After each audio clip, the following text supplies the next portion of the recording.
The engine is starting up. 3,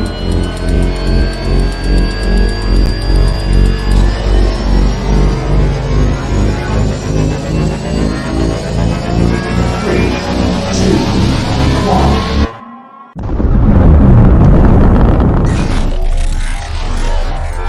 Is there anyone here that would like to communicate with us?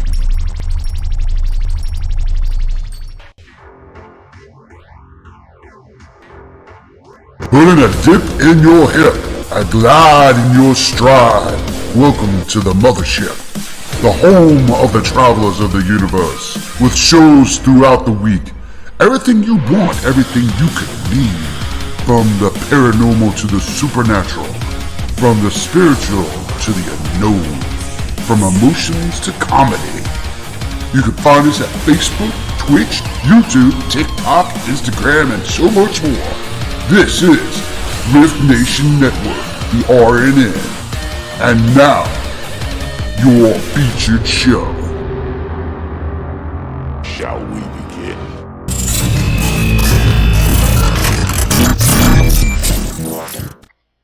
Sensitive/offensive content disclaimer. Please note that this podcast may contain material that some listeners may find sensitive, offensive, or disturbing. We strive to create respectful and informative content, but topics discussed may include mature themes such as violence, explicit language, or controversial subjects, triggering content including discussions related to mental health, trauma, or other sensitive issues, explicit language. Occasionally, our guests or hosts may use strong language. While we aim to handle these topics with care and empathy, we encourage listeners to exercise discretion. If you find any content distressing, consider skipping or seeking support. Remember that this podcast is not a substitute for professional advice. If you need assistance, please consult a qualified expert.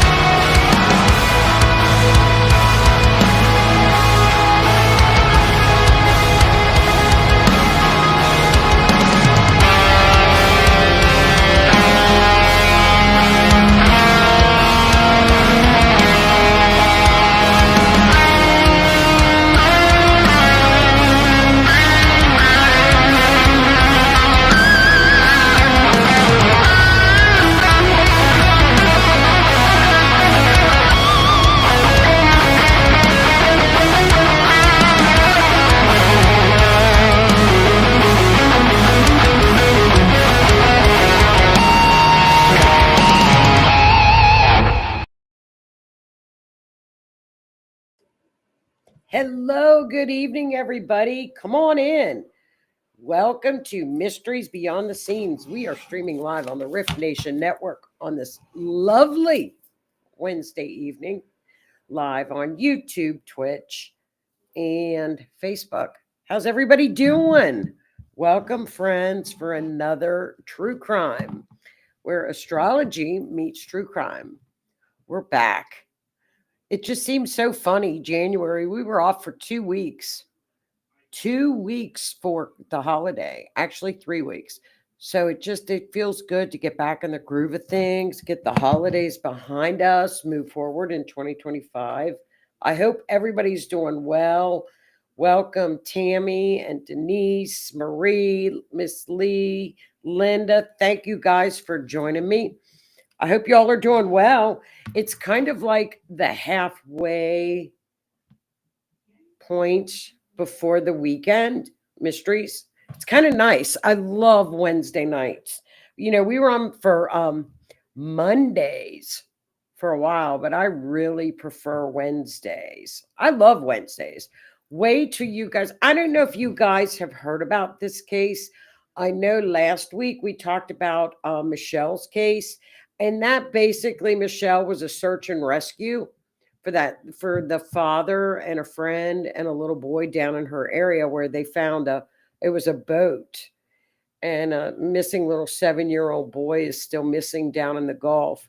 I'll map it, Michelle. I don't know if that'll help, but just kind of throughout the decades of doing search and rescue stuff and working with those teams, and Tammy can attest to this. I shouldn't say this, I hate to say this, but when someone is lost or put in the salt water, the search and rescue teams are basically looking for teeth. And I know that's gross, and I know it's horrible to say, but things they just do kind of don't, or not preserved. And so I just wish they would find that young man for his mom. She lost her husband and her son. It's tragic story. But I'll map it, and we'll see. I know there's nothing. They didn't suggest there was anything shady about the boat, or it was an accident apparently. Just very, very sad. Very sad. And they found the life jackets on the boat. And so it's like, what? They found the life jacket. Must have been a very quick accident. Something weird happened out there on that water. They were out fishing or shrimping. So that was Michelle's case. But I've been wanting to talk to you guys about this particular case because of the fact it occurred in Kentucky in the fall. And it just seemed like we had so many cases in the fall, back-to-back cases, that this case kind of went under my radar. It shouldn't have, because it happened in Kentucky, fairly close, and in a judge's chambers. And it's just a very sad. This is one of the saddest cases you guys will hear about. It's still a little bit odd, and we're going to have to, I'm going to watch this trial. This trial will be on camera. So I think we can all, we'll all be able to tune in YouTube Live for true crime, channels that stream trials. I know they'll maybe is it Law and Crime Network? They might stream it. I know it'll get streamed. JLR will probably stream it. And if you have been wanting information on the California fires, JLR Investigates has been covering the Cali fires like crazy. Every time somebody is arrested for arson, JLR is on it. He is on this like nobody's business. He's better than any reporter down on boots on the ground. So if you want information, tune into him daily, because there is so much information that's coming out about these fires. It's a little sus to me, but we'll have to keep an eye on that. I was going to do the charts and put up Lahaina with California, because there's a lot of similarities. There's a lot of things that occurred. Now we found out today in the California fires, and all of this is just being released, that a lot of they knew that these particularly dangerous situation, NOAA had told them about it. We get that too in a tornado belt, that when there is a particularly dangerous situation, you better take cover. You better get in your bathroom. You better get in your basement, because this is a tornado that's for real. And so they did that for the fires. The mayor knew about this, but yet she still took off and went to Africa.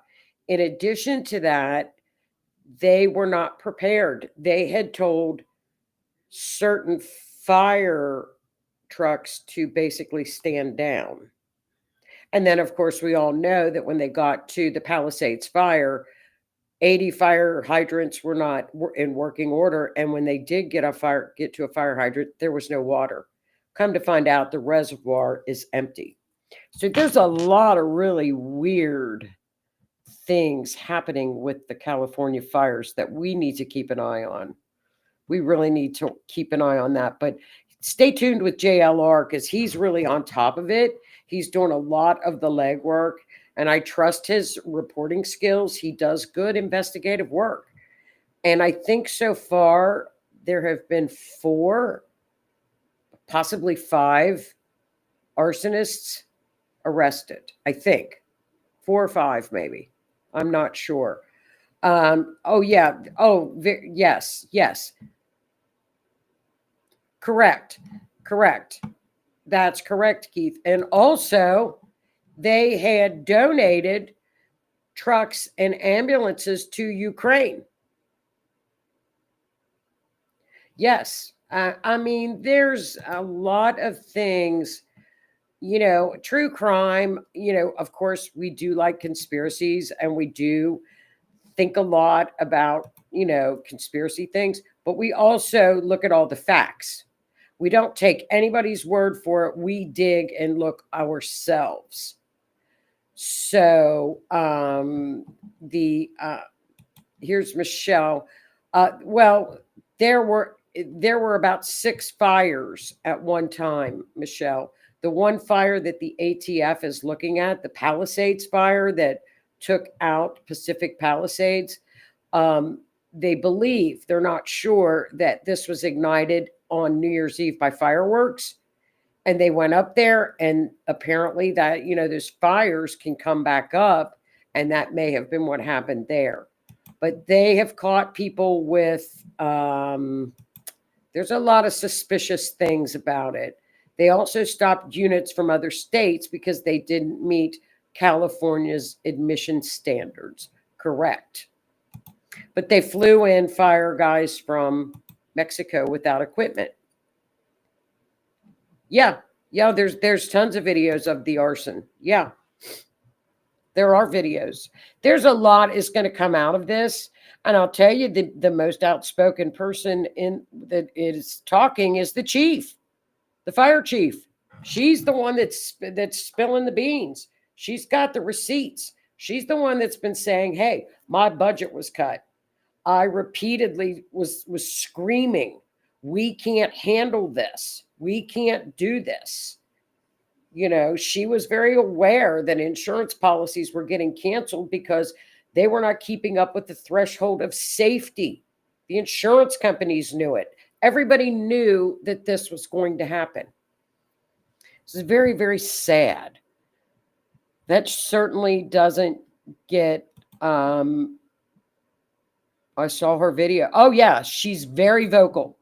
The fire chief has been very, very vocal.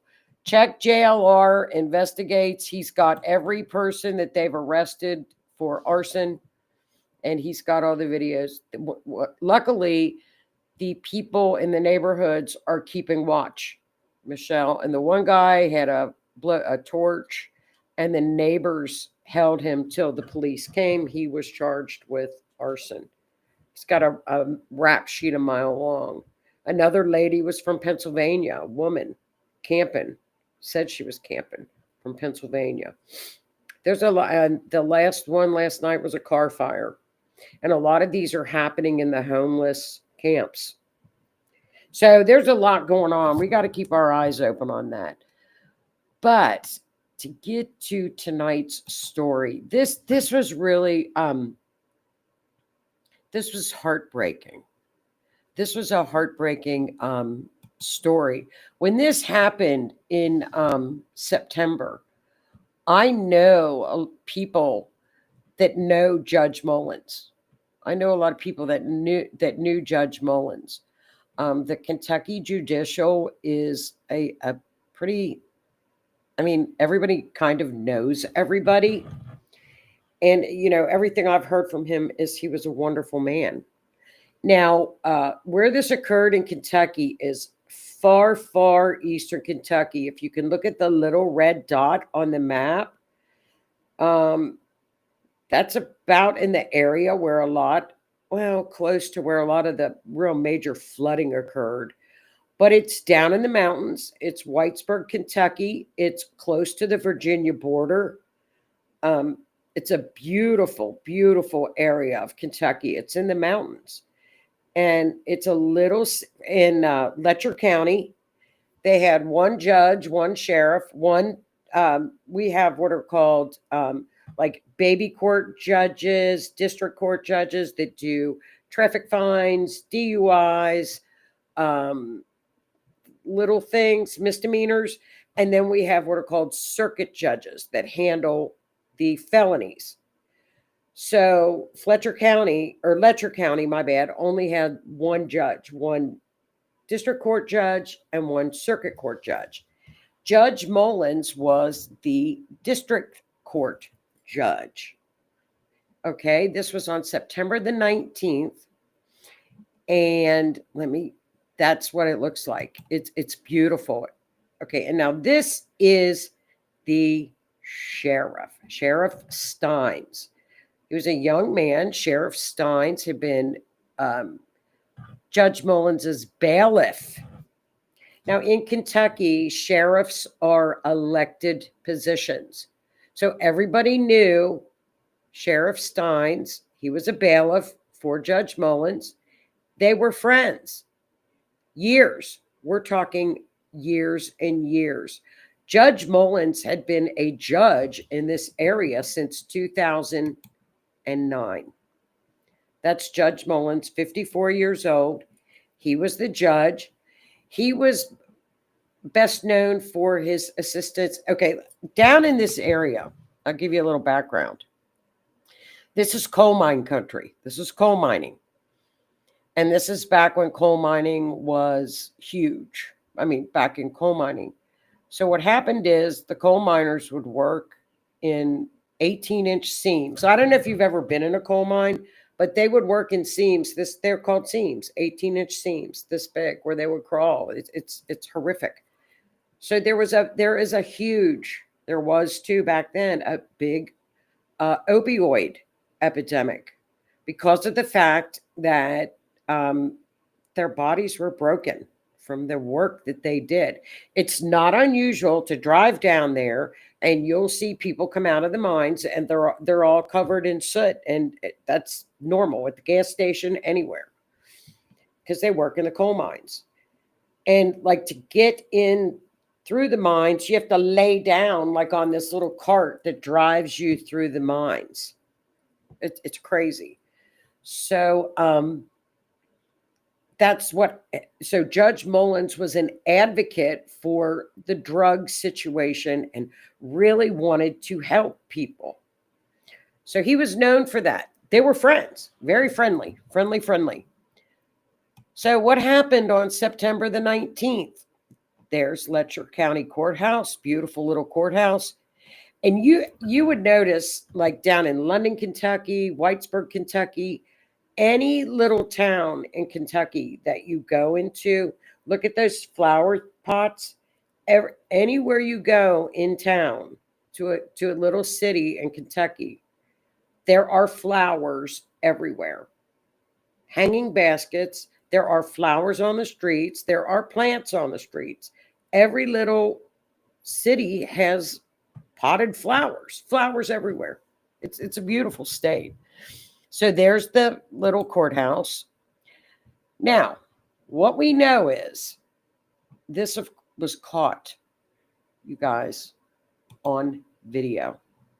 This is horrendous. This was caught on video. So if you want to notice, Judge Mullins is still sitting there smoking a cigarette in his office, in his right hand. He's smoking a cigarette. So they still smoke in the offices. It's Kentucky. I think it's funny. He's still smoking. So what happened is these two had gone to lunch that day with a group. And the group said there was nothing unusual about their behavior that day. However, Judge Mullins did make the comment to the sheriff. We'll talk about it in my chambers. Okay, so at 3:00 in the afternoon, Sheriff Steins shows up, went to his chambers. Nobody thinks anything of it because of the fact they're friends. This is Sheriff Steins. He's been a sheriff for decades. We know on the video that Sheriff Steins tries to call his daughter. She doesn't answer. We then see on the video that Judge Mullins, he uses Judge Mullins' phone to call his daughter, and she picked up the phone. We don't know the circumstances of what happened. We do, however, know, and I mean, this video is on YouTube, and it's a horrible video, but I did pick some slides out of it I felt were appropriate enough.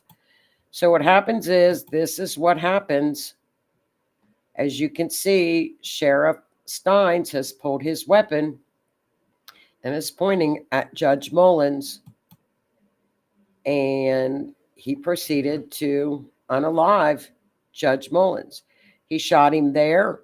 Then he walked over to the side of the desk and emptied his gun and walked out. So when everybody said active shooter, and nobody knew that Sheriff Steins had done this. And he surrendered to the police on location. Judge Mullins was pronounced dead in his chambers. So as you can tell, I mean, he's caught red-handed. We don't know what happened. However, when he was heard saying, Sheriff Steins was heard saying, they were going to kidnap my wife and daughter. What? Who's they? What's going on? This is a little town of 2,000. There was a lot going on. Let me tell you what was going on. I don't know if I got any more pictures. That's a horrible picture to keep up. Okay, there he is at his arraignment. So what was going on? 3 days prior to this lunch, Sheriff Steins was in a deposition testimony. Apparently, Judge Mullins's bailiff was in trouble for performing SA on female inmates in the judge's chambers. What would happen is, if the girls could not afford an ankle monitor and the ankle monitoring device, it was like $350 a month. If they gave out favors to the judge's bailiff, they wouldn't have to pay. So there were 2 victims. Allegedly, there were 3. 2 victims. 1 has since passed away. But at that deposition testimony, one of the victims stated that she saw tapes of Judge Mullins doing some weird things in his chambers as well. So this is all ongoing. It's an ongoing investigation. So Sheriff Steins was called in for the deposition because of the fact it was one of his bailiffs. Doesn't mean that he was not accused of doing anything. And neither was Judge Mullins. Neither one of them were accused. But the attorney that took the deposition said his demeanor was off. It was off. You know, it was odd. So in his arraignment, he has pled not guilty. He has pled not guilty. We don't know why. We don't know if it was, highly emotional, something happened. We don't know. We won't know until this trial comes up exactly. We do know that he was caught red-handed. Right there he is, right there on tape, on videotape. And the reason, what's funny about this is the reason that this camera was put in Judge Mullins' chambers is because of the fact of what had happened with the case of the bailiff and the women, the prisoners. Oh, look at that. In the back of his office, he's got a coal miner. He's got a mining quilt. So see, it's mining country. So that's what occurred. So now we've got him pleading not guilty in a town of 2,000 people. So, of course, everybody was distraught at the funeral and because of Judge Mullins. But as you can imagine, this little town in Whitesburg, which, like I said, it's right on the Virginia border, um, the rumor mill has gone crazy from the fact that Judge Mullins was messing around with sheriff's daughter. That has been debunked and denied. The judge did not have the daughter's phone number in his phone. There's a lot been, like you say, if it's on the internet, you can't believe it, but there's a lot of things you can believe on the internet. That's been debunked. We don't know. They're being very tight lipped. But the attorney that took the sheriff's deposition said, you're basically going to know the timing was all with this deposition. So whatever possibly maybe would have come out in this deposition testimony, is that what set the sheriff into a rage? This was one of his buddies. Nobody has the right to take someone else's life. But what happened? What triggered him? What triggered Sheriff Steins? What was this? It's freaking crazy. So this is going to be an interesting trial that, like I said, this happened in September. The arraignment just occurred. Of course, he was not given any bond, naturally. But we got an upcoming trial. This is going to go into trial because he's claiming not guilty. So we're going to see what happens. How are they going to find a jury of 2,000 people in Letcher County that everybody knows who the sheriff is? I know everybody where I live knows who the sheriff is. The sheriff is like the top dog of every county in Kentucky. They're like idolized, the sheriff. And everybody knows all the judges as well.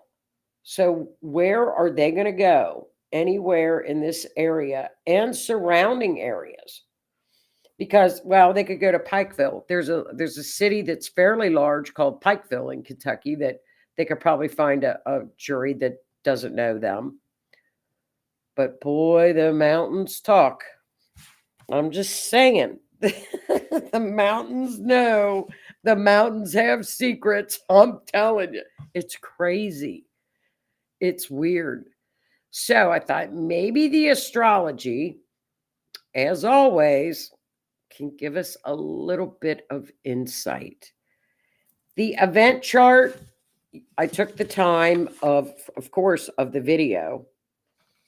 So naturally, the event chart said, oh, yeah, there was violence and this happened and this happened. We got, okay, the event chart told us. And I'll show you the event chart. But I'm going to tell you what. The judge's natal chart and the transits that he had going on that day will blow your mind. I was blown. If I would have looked at this chart of somebody with these transits, I would have said, just be kind of careful today. Don't get yourself into a situation where things could get out of control. It was his chart wait till you see his chart. It is a time bomb. It's crazy. So let me show you the event chart because the event chart is a pretty standard event chart that we always look at. Linda says, I do not understand through confessions can plead not guilty. Not insanity. Insanity. Not guilty through crazy plea. Which, not so sure he wasn't. Look at his actions. They were friends. What happened? Okay, so this is just the event chart. And like you guys know, we use it, what's called an event chart. I used the 3 o'clock time. And the victim is Judge Mullins, who is it's a rising Capricorn. The ruler of Capricorn would be Saturn in the second house and the moon. That's Judge Mullins. We go over to the sheriff, who is represented by Cancer, which would be the moon. So they're both ruled by the moon. So sure enough, when we look at the moon, it goes right up to Venus. So this has to do with female, something to do with female. Law enforcement. It's up in that 10th house. 10th house is law enforcement, out in the open, what's seen. Libra is up there ruling that house and that midheaven, which is the law. So it's the chart's telling us everything. It's telling us everything. So if you look closer at this, what's funny is all at the end of the matter and all this swirling, the moon is in Aries. Aries is impulsive. This was impulsive. Uranus is triggered by the sun. The sun is up at the midheaven. This was an out of control. Mars is hitting the judge from the 7th house, which is where the perp is, describes how he was. We got Jupiter in there in excess. We've got the sun shining a light. What's funny is the sun is shining a light down to Neptune, which is filming. Remember what was said at that deposition.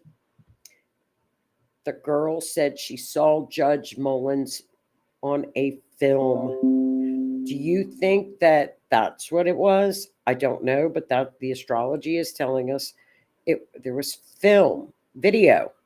Video is Neptune. That could also be the video at the office. However, that video is quincunx up to Venus. So it has to do with a woman.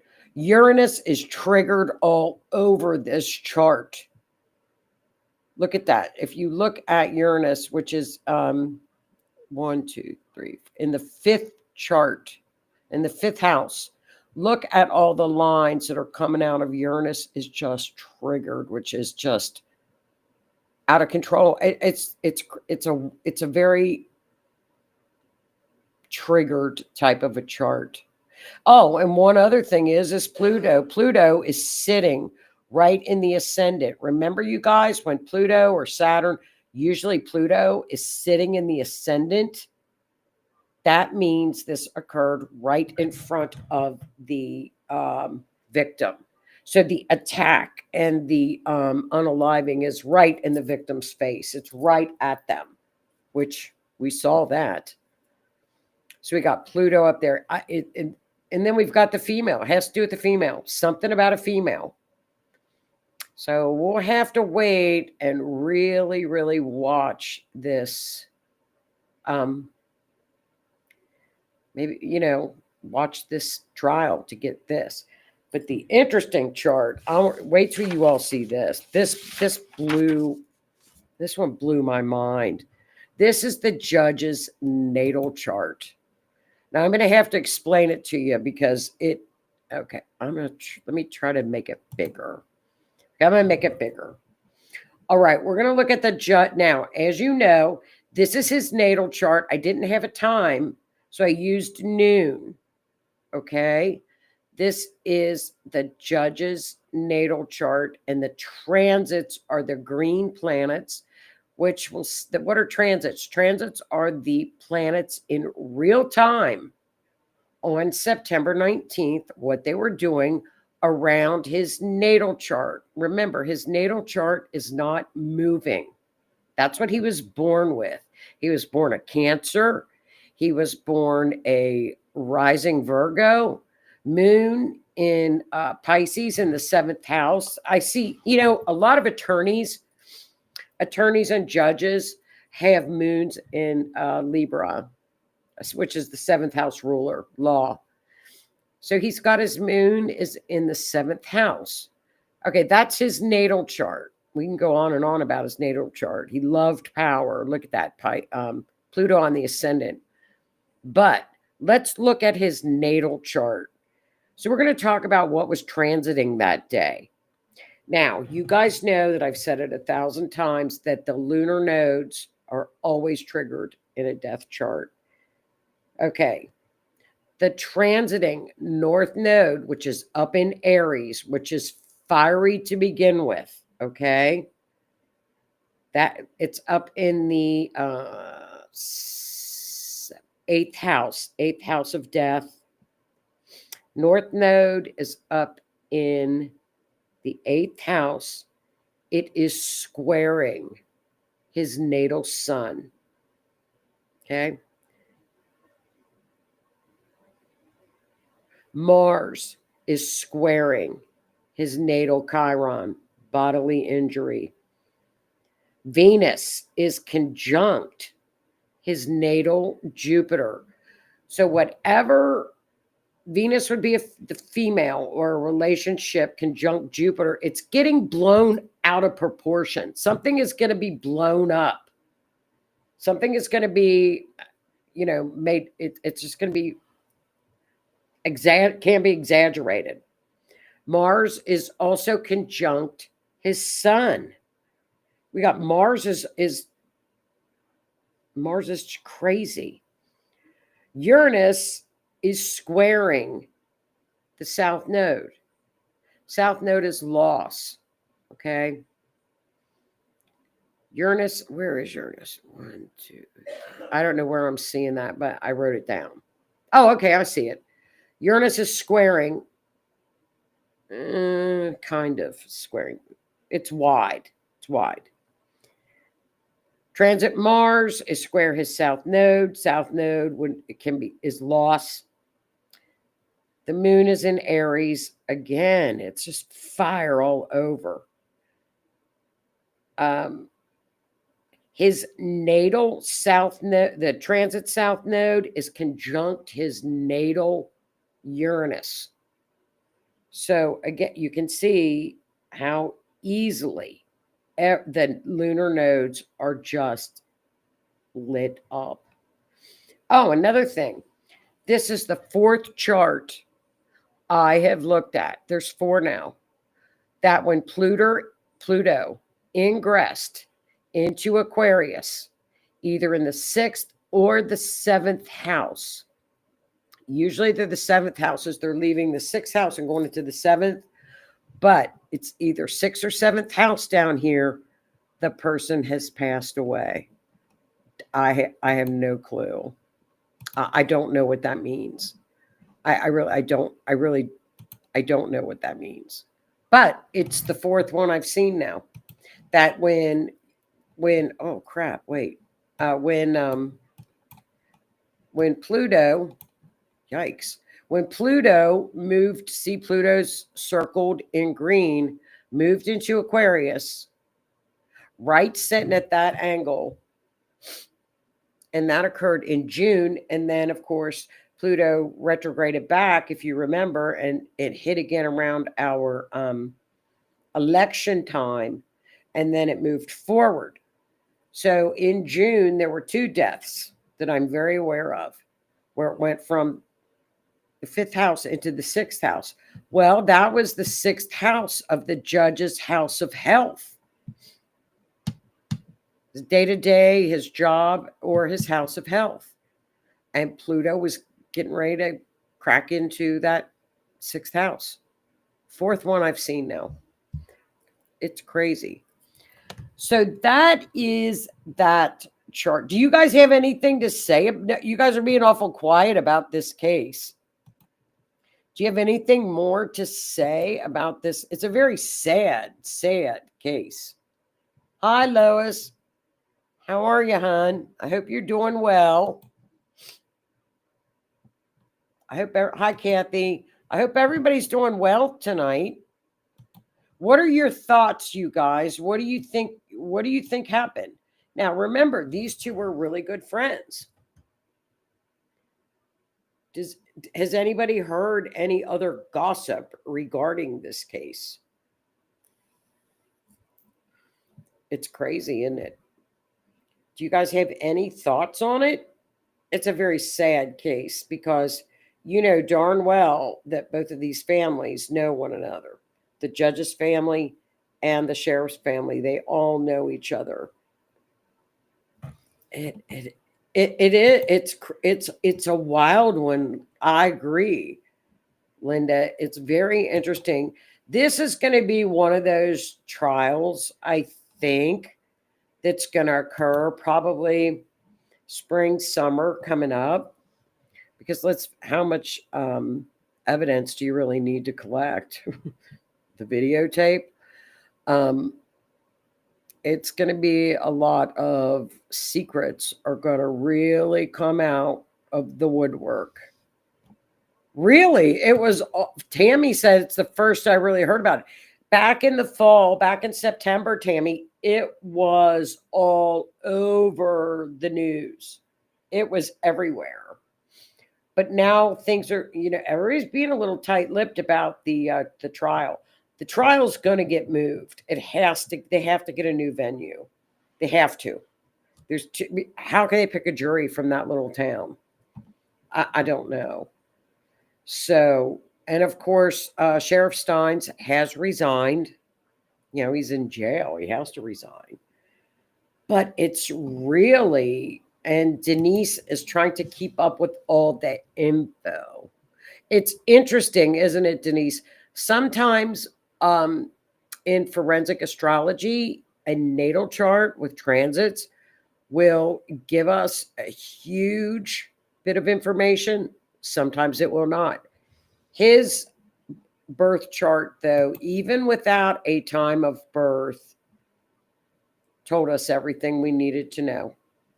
It was just one of those charts, kind of like when that person looked at Princess Diana's chart and said, under no circumstances are you to go on this trip, Diana.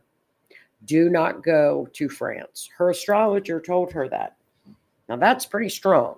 And if somebody told me, don't go, I wouldn't go. This chart, if he would have called me that day and I would have looked at him, I would have said, just be very, very careful. Situations can get out of control very, very quickly. But who in heaven's name, when you just have had lunch with your friend, would ever imagine that they would take you out? Was he being blackmailed? Was he being blackmailed? I heard about it, but I didn't know the inside scoop about the bailiff and the girls. Yeah. Was he, was the sheriff told to be quiet? I mean, it will be interesting to find out how the women were connected, known to everyone. Well, this is what is very interesting about this. In Kentucky, they have what's called a criminal mediation. No kidding. It's called criminal mediation. So, sheriff, I don't know if a homicide goes with this or not.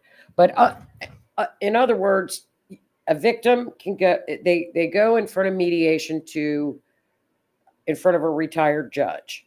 Okay, so both sides, talk to the judge. Both sides get to tell their side of the story. They go back and forth, back and forth, back and forth. Now, I don't know if they can do that in this case because it was a murder. I'm not sure. Mediation in the state of Kentucky is very, very big.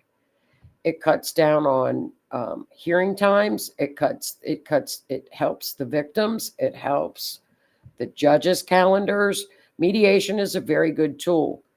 Now, I don't know if this will occur for this case, but the bailiff who was SAing the women got mediation. He got mediation. And the case that's going on now with that particular bailiff is the civil portion of it for money. It's the civil portion. He did, I believe he did his time and his probation, I think. But what's going on now is the civil case. So this was a civil case. It wasn't even the criminal case was taken care of through mediation. This was the civil portion that Sheriff Steins had to go and testify at a deposition. Depositions are not fun. They're mean. They're nasty. They're not fun at all. They're hours and hours long, and they're mean. They're not mean, but they can be. They try to trick you. They try to trip you up. And they can be very nerve-wracking. Depositions are very nerve-wracking. So it's going to be interesting. I'm going to keep up with this. It might be worth revisiting this case after the trial and sentencing. Oh, I'm going to watch this trial. I'll keep you guys updated on the trial. And I'll let you know when the trial is occurring. So if you want to tune in, I love to tune into trials. I just like the law. I love the legal aspect of everything. So I listen to trials all the time. All the time. I'm always tuning into trials. After work, on my way home, on video, I'm always listening to trials. They intrigue me. So, but that is that case, you guys. We're going to keep up with it. I think next week I'm going to cover a case out in Montana. This occurred in November. It's another horrific case, a DV case, where the victim, another confession. We have a confession. Where is the victim? He says that he put her in a dumpster. She can't be found. He said he put her in a suitcase in a dumpster. These are horrific crimes.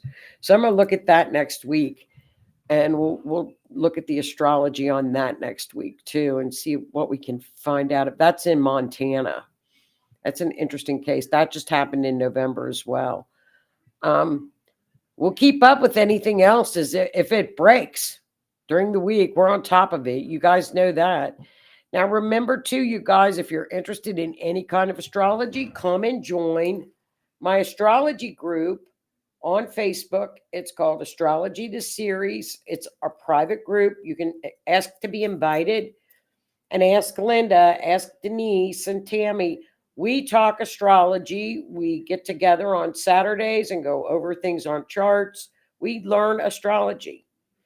And so we're charting and we're busy at it. And we talk astrology, and I post astrology. So if you're interested in astrology and you're interested in how it works, please join our group. We have a great group, don't we, girls? Facebook Astrology, the series. I would love to have you. Which one, Lois? The suitcase in Montana? That's a weird one. I got to look up what suitcase is, because I have a book. I'll show you the book next week that I look up the planet like suitcase. If I want to look up what luggage or suitcase is, it's called the rulership book. For example, suicide is Uranus in the 12th house or Pluto in the 8th house. So everything in this book, I look up. Everything. It's called the rulership book. So I'm going to have to look up luggage and landfill. And that's where he said she's at, in a landfill. They can't find her. So I'll get the info on that, and we'll cover that one next week. But until then, you guys, like I said, if you're interested in the fires, check out JLR. He's on top of it. Well, thanks, Denise. Learning lots. We have a good time, don't we, girls? So join us in the group. I'd love to have you. Suitcase. Okay, a backpack or a purse would be Venus. I don't know about a suitcase. I have to look it up. Now, when I looked up, if you all recall, the little boy that was down on the Gulf in Texas, that went missing. That was the mystery. That young, good-looking little college boy that was in the water purifier stuff. I looked that up, and sure enough, it matched on the chart with his case too. So I'll look it up. Well, you guys are more than welcome. Well, you guys have a great week. Stay warm if you're in the oh, that's so sweet. I love doing it. We have a good time. If you're in this cold snap, whatever. I don't know what's going on here. I mean, we normally have between 3 and 4 inches of snow a month is our average. We are at 19 inches right now. That's our average. 3 to 4 inches a month. And we're at 19 inches. What? What's going on? It's 0 degrees out. What's going on? I don't like this. Where's the global warming? I want it. I want it. Well, you guys, if you're in this cold snap or in this snow belt, stay safe. And I will see everybody next week. So thanks for tuning in, everybody. Don't forget to hit that like button. And we will be back next Wednesday at 8 p.m. for another mystery. So we'll keep an eye on the sheriffs, and have a great week, everybody. Thanks again for tuning in. I'll see you next week. Bye, everybody. Be safe.